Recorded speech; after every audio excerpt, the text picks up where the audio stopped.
Hello class, and welcome to Chapter 1, Lesson 6, where we learn to select, move, and align objects. So the file you're going to need is your basic shapes file that we used in Lesson 4 and in Lesson 5. So the first thing we want to do is we want to go to our View function, and we're going to select Fit Artboard in Window. When we select that, it's just going to readjust our look for how we're working with our window. So now what we want to do is make sure we have our selection tool, and we're going to click on our yellow square, and we're going to move it over to the corner using our smart guides. We're going to drag and drop it until we see our smart guide that says intersect in that top left-hand corner. So now what we're going to do is we're going to look at a couple different ways where we can duplicate our shape. So the first one is we're going to click and hold in that top anchor function.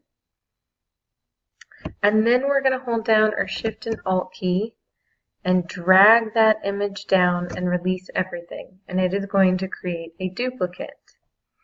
Now what we're going to do is hold down the Shift key and we're going to click on the square above it so that both squares are selected at the same time.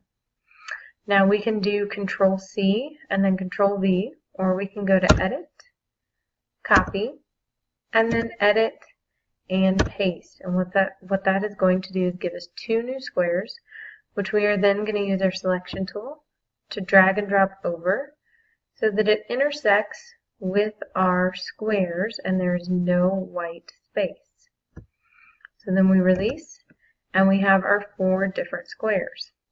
So now what I want you to do is just change the fill color of those squares. So let's make our fill color active.